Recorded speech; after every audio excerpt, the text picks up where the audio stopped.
विद्यार्थ्यांनो, आज आपण इयत्ता 7वीचा पाठ जर्नी टू द वेस्ट हा बघणार आहोत.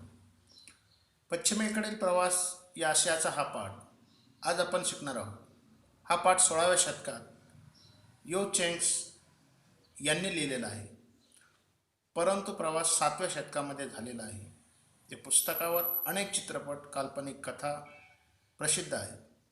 यॉन शॉंग या चीनी प्रवाशाने जवळपास 17 वर्षे प्रवास करून तो चीनच्या पश्चिमेला म्हणजे भारतात आला आणि येथील बौद्ध धर्माचे साहित्य आपल्या देशात परत घेऊन गेला. या प्रवासात तो यशस्वी झाला. या खडतर प्रवासाचे वर्णन या पाठात आपण पाहणार आहोत. या पाठाचे 2 भाग केलेले आहेत. चला तर बघूया हा पाठ, journey to the west. When we read the words journey to the west, we naturally start thinking about a journey to western countries like England and America. ज्यावेळेस आपण जर्नी टू द वेस्ट हा शब्द ऐकतो त्यावेळेस आपण नैसर्गिकपणे असा विचार करतो की आपला प्रवास हा इंग्लंड किंवा अमेरिकेकडे आपण करत आहोत. But west is relative term for countries to our east. We are the west. परंतु ज्या देशाच्या पश्चिमेला म्हणजे आपला भारत देश आहे, म्हणजे दुसऱ्या देशाच्या पश्चिमेला. आता या पाठामध्ये आपल्याला चीन देशाच्या पश्चिमेला भारत देश असल्यामुळं या पाठाला जर्नी टू द वेस्ट हे नाव दिलेले आहे. वी आर द वेस्ट म्हणजे भारतीय पश्चिमेला. This particular journey that we are going to read about was actually a journey from China to our country. It was made by the famous 7th century travel Yuan Shang. आणि हा जो काही प्रवास आहे हा प्रवास 7व्या शतकामध्ये झालेला आहे. आणि हा प्रवास कोणी केलेला आहे? युआन शॉंग याने. In those day travelling from China to India was not an easy task. फार पूर्वी काळामध्ये चीनमधून भारतामध्ये प्रवास करणं काही सोपं काम नव्हतं. One had to travel thousands of mile on foot or horseback. आणि प्रवास कसा होता? तो घोड्यावर होता किंवा पायी चालणं. Crossing desert, crossing snow clad mountains. आणि प्रवास करताना वाळवंटे लागतील, बर्फाचे मोठमोठे पर्वत लागतील. Crossing strange unfamiliar regions. Unfamiliar region, अनोळखी प्रदेश आपल्याला क्रॉस करावा लागेल. आपल्याला त्या प्रदेशातून प्रवास करावा लागतो. Using roads where bandits and robbers roamed. आणि मग हा प्रवास करत असताना आपल्याला दरोडेखोर देखील भेटू शकतात, चोर देखील भेटू शकतात. Who do it? कोणाची हिंमत आहे हा प्रवास करण्याची? हा प्रवास कोण करेल? But Xuanzang he wanted to take Buddhist scripture from India to his homeland in China. It was like a pilgrimage to him. एवढा खडतर प्रवास करणं सर्वसामान्य माणसाचं काम नव्हतं. परंतु युआन शॉंग हा एक असा प्रवासी होता. त्याने कशाच्या हेतून तर भारतात आला होता? बौद्ध धर्माचे जे काही साहित्य आहे हे साहित्य भारतातून त्याला चीनमध्ये घेऊन जायचे होते. ही एक दुर्दम्य इच्छाशक्ती त्याच्यात होती आणि म्हणून तो भारतामध्ये प्रवास करण्यासाठी आला होता. Xuanzang undertook the long and difficult journey to follow his dream.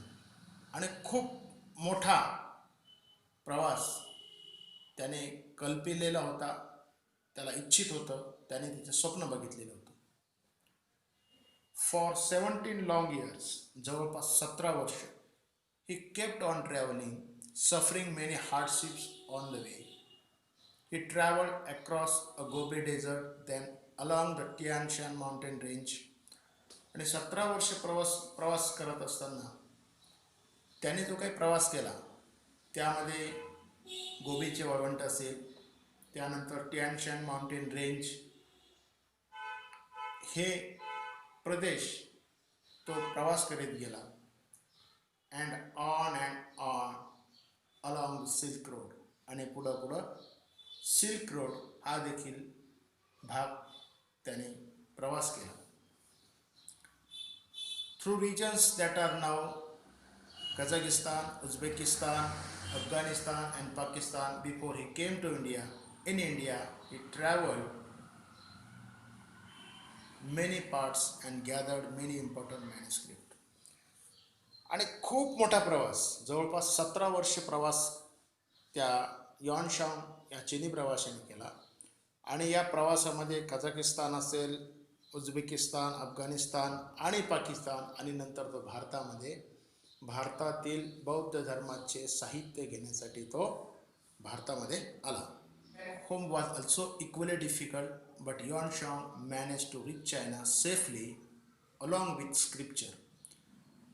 भारतामध्ये तो प्रवास करून आला, परंतु भारतामधून त्याला चीनमध्ये जाण्यासाठी देखील तेवढाच कठीण खडतर प्रवास होता आणि या चिनी प्रवाशाने तो देखील यशस्वी केला आणि भारतातील बौद्ध धर्माचे साहित्य त्याने यशस्वीपणे आपल्या देशामध्ये तो घेऊन गेला. This was a great achievement. आणि हे काम फार मोठं होतं. It was almost unbelievable. जवळपास हे अशक्य होतं. So much so that people thought that was gods. People thought that the gods and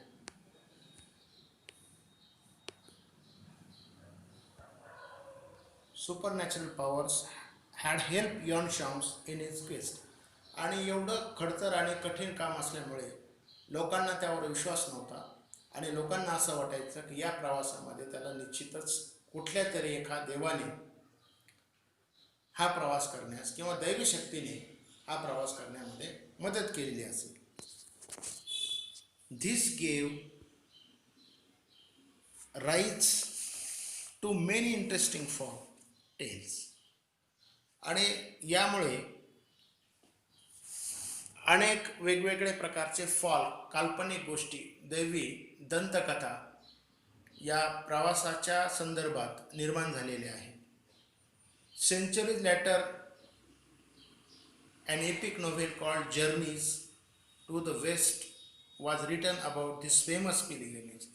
आणि शेकडो वर्षानंतर या प्रवासावर आधारित जर्नी टू द वेस्ट नावाची एक कादंबरी, नावाचं एक पुस्तक लिहिण्यात आलं. The novel made use of many of the folk tales. आणि त्या कादंबरीमध्ये अशा प्रकारच्या खूप दंतकथांचा समावेश आहे. आता दंतकथा म्हणजे काय की पूर्वी एखादी चांगली घटना जर घडलेली असेल तर त्याचा संदर्भ एखाद्या दैवशक्तीला लावला जातो, त्याला साधारणपणे आपण दंतकथा. The novel made use of many of the folk tales. The novel and the stories in it are still very popular. आणि ती कादंबरी आणि त्या कादंबरीवर आधारित ज्या काही दंतकथा आहे त्या जगामध्ये फार प्रसिद्ध झाल्या. The novel tells us that there are many demons and evils, power who are eager to kill and gobble up the holy monk.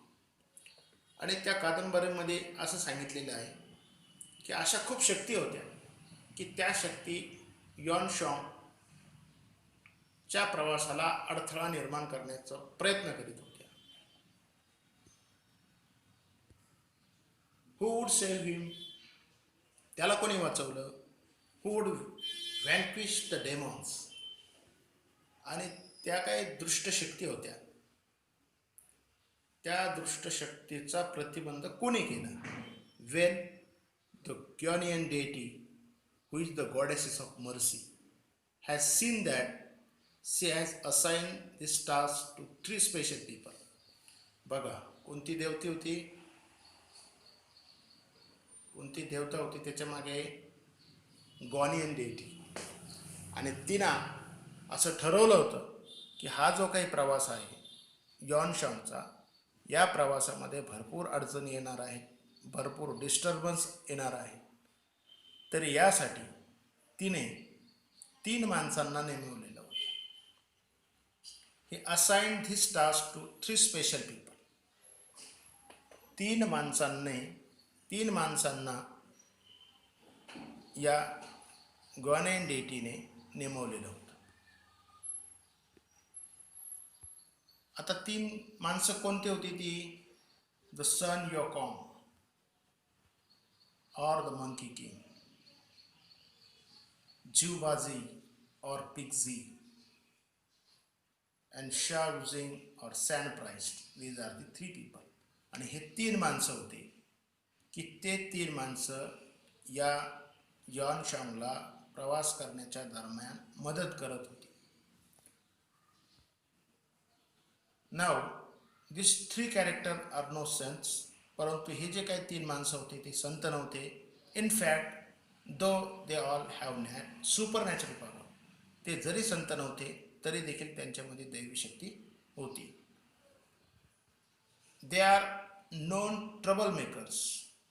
ते दुसऱ्यांना त्रास देण्यामध्ये प्रसिद्ध होते. त्यांच्या दैवी शक्तीचा उपयोग ते चुकीच्या ठिकाणी करायचे. So the gods have thrown them out of heaven. आणि म्हणून देवांनी त्यांना स्वर्गामधून बाहेर हाकलून लावलं होतं. However, the kind deity Gonian has offered each of them one more chance. परंतु त्यांनी त्या दयेची देवता गॉनियन देवता हिने त्यांना एक संधी दिली होती. काय संधी दिली होती? If you help the holy monk in his pilgrimage to India. जर तुम्ही त्या प्रवासाला प्रवास करण्यात मदत केली, if you use your powers for this good work, तुम्ही तुमच्या शक्तीचा वापर या चांगल्या कामात जर केला, then you may return to heaven. जर तुम्ही यॉन शांग या प्रवासाला त्याचा प्रवास करण्यात जर तुम्ही मदत केली तर तुम्हाला परत स्वर्गामध्ये स्थान दिले जाईल. That is why the three characters have agreed to the Yuan Shang's disciples and to help Yuan Shang in his difficult journey. आणि म्हणून या तिन्ही देवतांनी यॉन शांगच्या प्रवासाला मदत करण्याचं ठरवलं. And sure enough, they have many thrilling, exciting and sometimes humorous adventure on the way to the Holy Land, India. आणि निश्चितच या प्रवासामध्ये खूप थरारक असे प्रसंग होते, साहसी प्रसंग होते. हे सगळे साहसी थरारक प्रसंग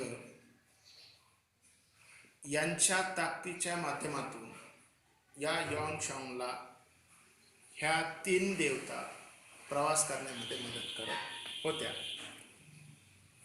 जर्नी टू द वेस्ट या पहिल्या भागामध्ये आपण इथं थांबू. धन्यवाद.